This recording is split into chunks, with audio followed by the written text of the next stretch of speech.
प्रवासी मागे बसल्यानंतर त्याला कुठे जायचं आहे, काय सेवा हवी आहे, त्याला पैसे किती झाले, ह्या ज्या जुजबी गोष्टी असतात त्या रिक्षा चालकाला किंवा टॅक्सी चालकाला किंवा आता भविष्यामध्ये तर आम्ही ओला, उबेर, रॅपिडो प्रवासी ज्या गाड्या आहेत त्यांचा पण समावेश यामध्ये करणार आहोत. तर काही लोकांनी 6 महिन्याची मुदत मागितली, काही लोकांनी 1 वर्षाची मुदत मागितली, काही लोकांनी 3 महिन्याची मुदत मागितली. वेगवेगळ्या संघटना होत्या आणि वेगवेगळ्या संघटनांच्या माध्यमातून आता चर्चा झाली, सकारात्मक चर्चा झाली. मला अभिमान ह्या गोष्टीचा आहे की परिवहन मंत्री म्हणून प्रताप सरनाईकनी ही भूमिका घेतलेली आहे की महाराष्ट्रामध्ये जर तुम्हाला व्यवसाय करायचा असेल, तुम्हाला जर रिक्षा टॅक्सी चालवायची असेल तर तुम्हाला मराठी अनिवार्य आहे, मराठी येणं बंधनकारक आहे, जुजबी मराठी तुम्हाला यायलाच हवं. ह्या भूमिकेशी सगळ्यांनी सहमती दर्शवली. आता प्रश्न असा आहे की त्यांनी ह्याही गोष्टीची पूर्तता करायचं सांगितलेलं आहे की आम्ही आमच्या रिक्षा संघटनांचे काही कार्यालय आहेत त्या ठिकाणी मराठी शिकवणी घेऊ.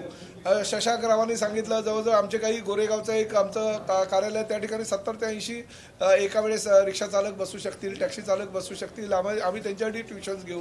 काही लोकांनी सांगितलं आम्ही आमच्या कार्यालयामध्ये घेऊ, काही लोकांनी सांगितलं आम्ही हॉल त्यासाठी भाड्यानं घेऊ. म्हणजे हाजी अराफत शेख किंवा बाकीचे जे काही हे नेते मंडळी आलेले प्रत्येकाने प्रत्येकाची भूमिका स्पष्ट केली आणि भूमिका स्पष्ट करताना त्यांचं असं म्हणणं होतं की आमच्या रोजीरोटीवर कुठेही पाय आला नाही पाहिजे, रोजीरोटी कुठेही बंद झाली नाही पाहिजे आणि त्या पद्धतीची जर तुमची भूमिका असेल तर ते आम्हाला मान्य आहे. आणि आम्हीही त्यांना सांगितलं की शेवटी हे राज्य शासन आहे, देशातलं प्रगत राज्य म्हणून परिचित आहे. मुख्यमंत्री आणि दोन्ही उपमुख्यमंत्री अतिशय चांगल्या प्रकारचं काम करत असताना रोजगार निर्मिती हे आमचा पहिलं उद्देश आहे आणि त्या माध्यमातून देशामध्ये रोजगार निर्मितीचं पहिलं राज्य करण्याचा आमचा मानस आहे. त्यामुळे ह्या कारणांमुळे तर आम्ही कुठल्याही परिस्थितीमध्ये कोणाचा रोजगार बुडणार नाही याची आम्ही दक्षता घेऊ. परंतु शेवटी तुम्ही जर असं म्हणाल की नाही आम्ही महाराष्ट्रात राहू, व्यवसाय करू, आम्ही रिक्षा चालू, आम्ही टॅक्सी चालू, परंतु आम्ही कुठल्याही परिस्थितीमध्ये हिंदीमध्येच बोलणार, मराठी बोलणार नाही, हे चालणार नाही. आणि जी माझी भूमिका आहे त्या भूमिकेशी ते स्पष्टपणे सहमत होते. त्यांनी मुदत मागितलेली आहे आणि मुदत मागत असताना सुद्धा त्यांनी जबाबदारी सुद्धा घेतलेली आहे की आम्ही साहित्य परिषद म्हणजे कोकण मराठी साहित्य परिषद यांनी सांगितलेलं आहे की आम्ही आमच्या 72 शाखांमध्ये मराठी शिकू. आमच्या मेहंदळताईंनी सांगितलेलं आहे की आमच्या मुंबई मराठी साहित्य संघातर्फे आम्ही मराठी शिकू. त्यांचं सुद्धा ज्ञान जे आहे, त्यांची सुद्धा मदत जी आहे ती घेण्याची भूमिका ह्या सर्वांनी ठरवलेली आहे. मी त्यांचं मनापासून आभार व्यक्त केलं आहे आणि त्यामुळे आमच्या भूमिकेशी, राज्य शासनाच्या भूमिकेशी सर्व रिक्षा टॅक्सी युनियनचे नेते तयार आहेत की आमच्या भूमिका जी योग्य त्यांनी मुदत मागितलेली आहे. परंतु शेवटी मुदत मागितलेली आहे. उद्या आमच्या आता RTOच्या अधिकाऱ्यांची मी बैठक केली कारण मला कळलं पाहिजे ना, शेवटी त्यांनी मुदत वाढवली. आपल्याला हे राजकीय काही घोषणा आहे आणि त्यामुळे आपण आता त्यांना म्हणजे त्यांचं समाधान करण्यासाठी त्यांना मुदत वाढ वगैरे द्यायची अशी भूमिका बिलकुल नाही. मी आता त्यांना शब्द काही दिलेला नाहीये. उद्या RTOच्या सगळ्या 59 RTOची मी बैठक बोलवलेली आहे सकाळी 10:30 वाजता आणि त्या बैठकीमध्ये ह्या बाबतीतला आम्ही निर्णय घेऊ. त्यांनी मुदतवाढ जर मागितली असेल, मी आधीच घोषणा केली होती की तुम्हाला जर शिकवणी पाहिजे असेल शिकवणी द्यायला तयार आहे, तुम्हाला जर काही स्वयंसेवी संस्थांची मदत पाहिजे असेल तर ती मदत द्यायला तयार आहोत, तुम्हाला जर मुदत पाहिजे असेल तर ती आम्ही मुदत द्यायला तयार आहोत, परंतु मुजोरी चालणार नाही. आम्ही व्यवसाय करू, धंदा करू, परंतु आम्ही मराठी बोलणार नाही. ही जर भाषा तुमची असेल तर ती भाषा परिवहन मंत्री म्हणून मी सहन करणार नाही. त्यांना त्यांची भूमिका जी आहे आता मुदतवाढ दिलेली नाही, परंतु त्यांना मी सांगितलेलं आहे की सकारात्मक आम्ही भूमिका घेऊ. फक्त उद्या आमची RTOच्या अधिकाऱ्यांच्या बैठकीमध्ये त्या बाबतीतला आम्ही निर्णय घेऊ आणि पुढे करू. एक गोष्ट मी तुम्हाला सांगतो, मुदतवाढ ही त्यांनी मागितलेली आहे, आमची द्यायची तयारी आहे. पण फक्त आता किती वेळ द्यायचा, किती काळासाठी द्यायचा, कारण काय मग मुदतवाढ संपणार नाही. कारण आजच्याच बैठकीमध्ये कोणी 3 महिन्याची मागितलेली आहे, कोणी 6 महिन्याची मागितलेली आहे, कोणी 1 वर्षाची मागितलेली आहे. शेवटी आम्हालाही ठरवावं लागेल हो, फक्त ही राजकीय घोषणा नको. उद्या जर 3 महिने झाले, 6 महिने झाले आणि कोणी मराठी बोललाच नाही तर आम्हाला शेवटी पकडणार सर्वसामान्य जनता हे आम्हाला. परंतु माझं आपल्या माध्यमातून जनतेला सुद्धा आव्हान आहे आणि त्यांनी सुद्धा तीच भूमिका मांडली. जर ड्रायव्हर आणि म्हणजे टॅक्सी ड्रायव्हर किंवा रिक्षा ड्रायव्हर हा हिंदी आहे, हिंदी भाषिकच आहे असं समजून प्रवाशांनी सुद्धा त्यांच्याबरोबर हिंदीमध्ये संवाद साधणं योग्य नाही. जबाबदारी प्रवाशांची सुद्धा आहे. प्रवाशांनी सुद्धा त्यांच्याबरोबर मराठीमध्ये संवाद जर साधला तर 70% काम इकडेच आमचं संपेल.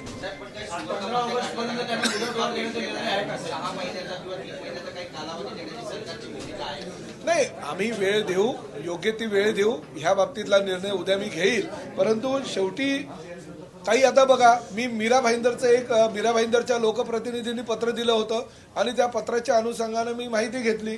मीरा भाईंदरला रिक्षा परमिट तपासणी 3066 झालेली आहे. म्हणजे 1 महिन्यापासून आम्ही ही मोहीम केली तर 3066 रिक्षा परमिट तपासणी आम्ही केलेली आहे.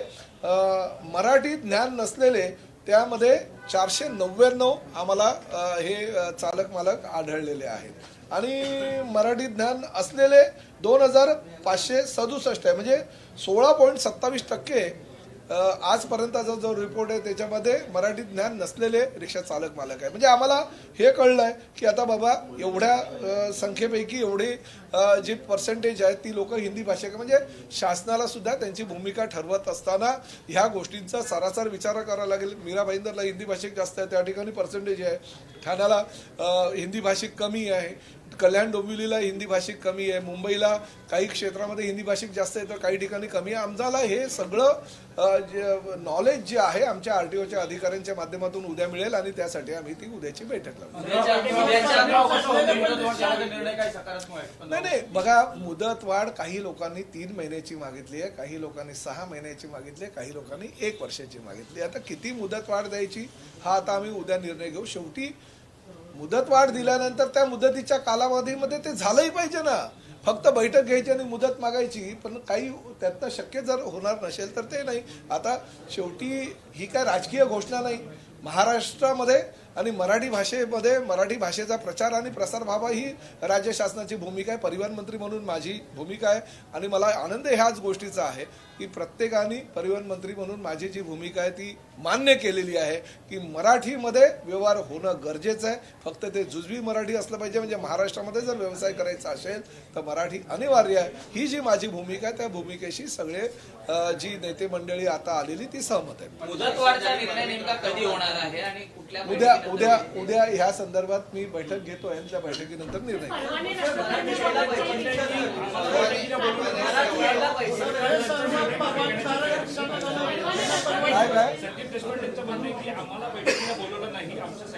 नाही, ज्या लोकांनी पहिलं असं सांगतोय संदीप देशपांडे आणि बाकीच्या काही लोकांनी ती म्हणजे आमच्या भूमिकेला पाठिंबा दिला होता.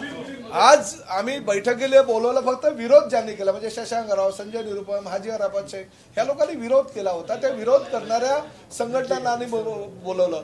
उलट मला असं वाटतं की ही म्हणजे त्यांच्या पक्षाच्या नेत्यांनी तर स्वागत केलेलं आहे, त्यामुळे त्यांना बोलायची गरज नाही. ते आमच्या सोबतच आहे.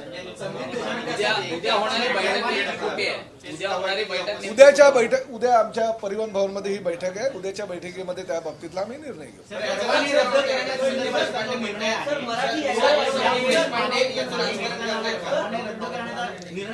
निर्णय जे आहे कुठलेही मागे आजच्या बैठकीमध्ये त्यांनी मुदत मागितलेली आहे. त्या मुदतीसाठी किती महिन्याची मुदत द्यायची हे आम्ही उद्या निर्णय घेऊ. परंतु राज्य शासनाची पहिलीपासूनची जी भूमिका आहे ती भूमिका आजही त्या भूमिकेवर मी ठाम आहे. माझं आजही असंच म्हणणं आहे, महाराष्ट्रामध्ये व्यवसाय करायचा असेल तर मराठी अनिवार्य आहे.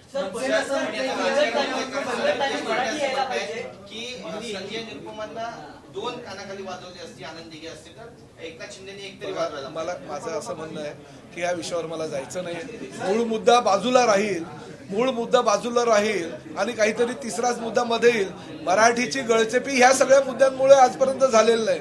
आजही प्रताप सरनाईक ठाम आहे, म्हणून आज या ठिकाणी मी जे विरोध केला त्या लोकांना बोलवलं आणि त्यांनी सुद्धा माझ्या भूमिकेवर सहमती दर्शवली. मला असं वाटतं की बाकीच्या राजकारणाशी मला काही घेणं देणं नाही. मी खऱ्या अर्थानं मराठी आणि मराठीचा प्रचार आणि प्रसार करणारा परिवहन मंत्री आहे आणि माझ्या भूमिकेशी सर्व नेते मंडळी सहमत आहे. ह्या गोष्टीचा मला आनंद आहे.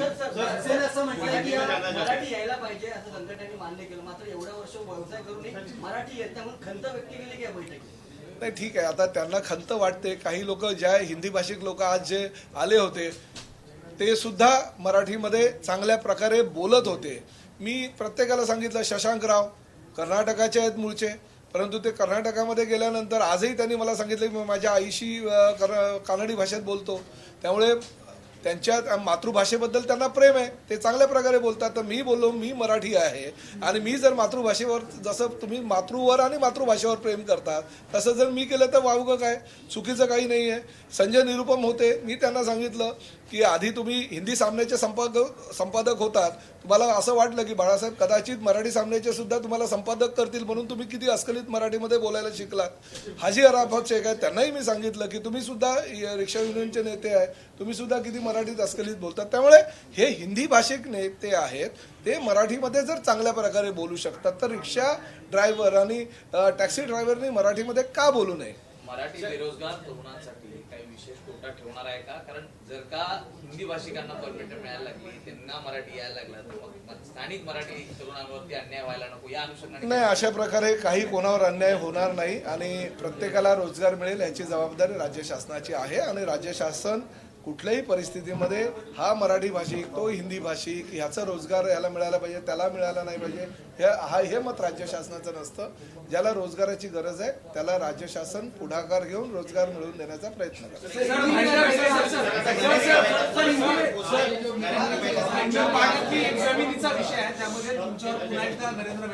एक गोष्ट सांगू का, मी ह्या भूमिकेवर ठाम आहे.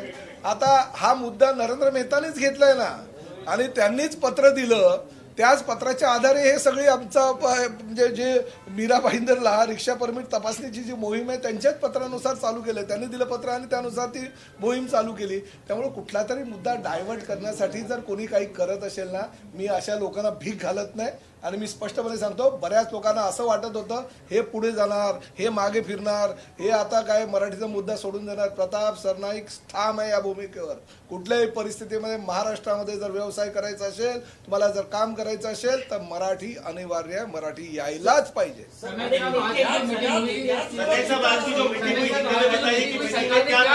मैं सबसे पहले सभी रिक्शा टैक्सी यूनियन के हमारे जो नेते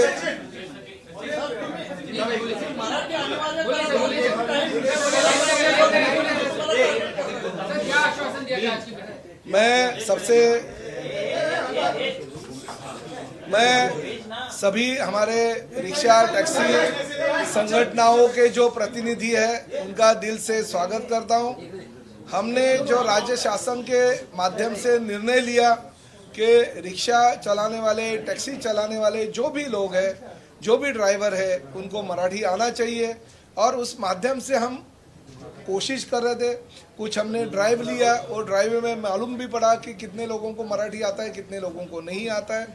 और आज भी जो नेता इस बैठक में थे वो विरोध कर रहे थे और विरोध करते करते कुछ नेताओं ने कहा था हम स्ट्राइक करेंगे, कुछ नेताओं ने कहा था कि हम इसका विरोध करेंगे, रास्ते पे उतरेंगे. मगर आज के बैठक में ये निर्णय लिया गया है और उन्होंने भी ये कहा है कि हमें कुछ भी स्ट्राइक नहीं करेंगे, हम कुछ भी आगे नहीं जाएंगे. हमारा यही कहना है कि थोड़ा सा मोहलत हमको चाहिए. अगर महाराष्ट्र में हम काम करते हैं और जुज़बी जो मराठी है, जो प्रवासी और रिक्शा चालक और टैक्सी चालक के बीच में होती है, वो मराठी सीखना चाहिए. ये मत से हम सहमत है और इसलिए हमें वक्त चाहिए. अगर आप वक्त दोगे तो हमें भी ऐसा लगता है कि हमारे लोगों को मराठी आना चाहिए और उसके लिए वो खुद ट्यूशन लेने के लिए तैयार है. जैसे हमारे संजय निरुपम जी ने कहा कि हम बैठक लेंगे, हम हमारे कार्यालय में सभी रिक्शा चालकों को, टैक्सी चालकों को मराठी सिखाएंगे.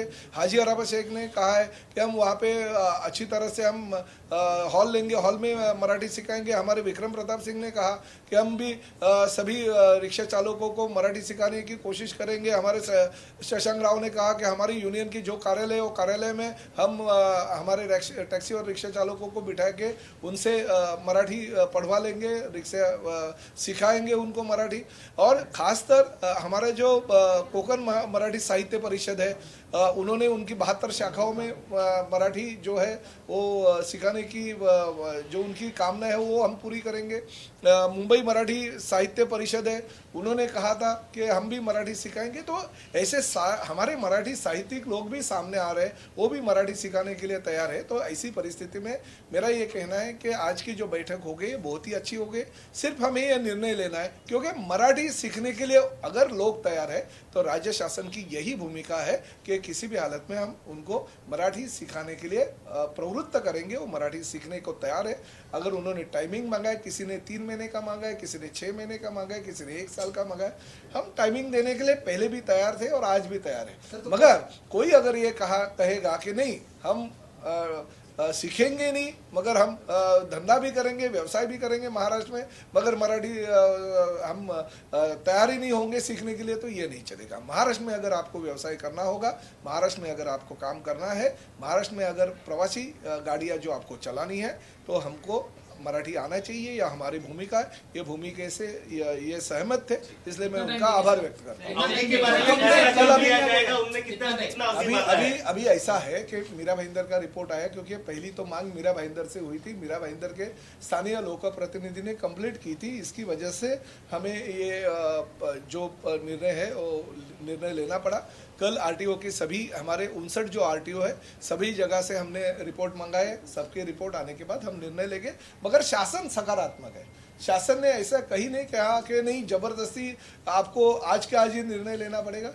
आज नहीं तो अभी इतने साल रुके भाई, थोड़ा दिन रुकने के लिए हमें कोई ऐसे नहीं है कि जबरदस्ती हम कर रहे हैं, मगर उसका टाइमिंग निश्चित होना चाहिए। जो लोगों ने मांग की है वो लोगों ने जिम्मेदारी भी लेनी चाहिए कि नहीं, हम अगर 3 महीने का टाइमिंग मांगते हैं, हम अगर 6 महीने का टाइमिंग मांगते हैं, तो हमारी जिम्मेदारी हमारी लोगों को वो 3 महीने में या 6 महीने में हम सिखाएंगे। Thank you sir.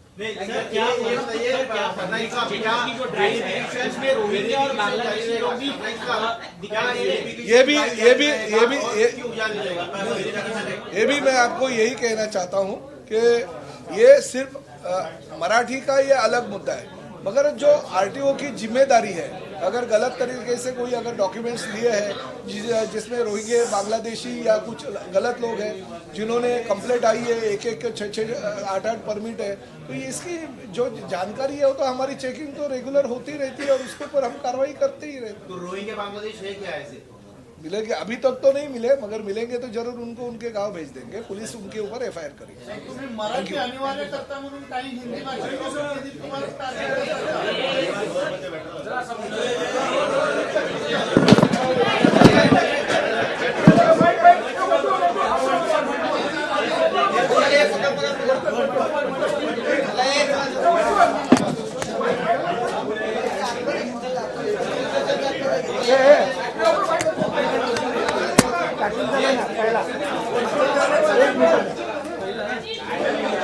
आलो एकच मिनिट